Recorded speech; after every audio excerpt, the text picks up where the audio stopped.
So, another content creator must have, kung naghahanap kayo ulit ng another tripod na super handy, meron pa ako ma-reco sa inyo. Ito naman, this is from TNW.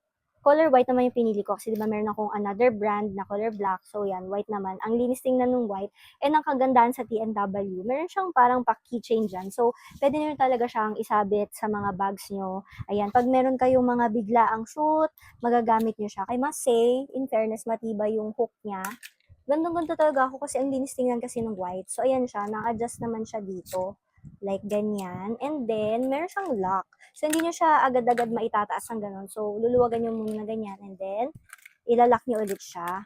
Tapos guys, meron din siyang Bluetooth shutter or camera control. Ayan. So, halimbawa, ilalagay nyo yung tripod sa malayo. So, pwede kayo mag-picture or video. Connect nyo lang siya sa Bluetooth nung phone nyo. Tapos, rechargeable siya. So, makapal naman yung pinakang phone holder natin. Tapos, ganyan siya na-adjust.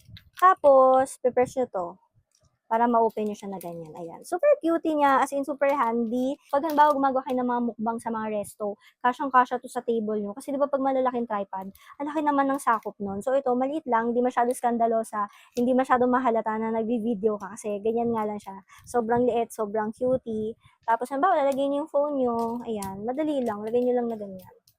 O, diba? So, yan. Sobrang, ano niya, sobrang tibay naman niya, in fairness. Tapos, hindi naman siya agad-agad gumagalaw, ganyan. And, nung pinatong ko siya sa table, ano naman siya, sturdy naman siya. This is again from TNW.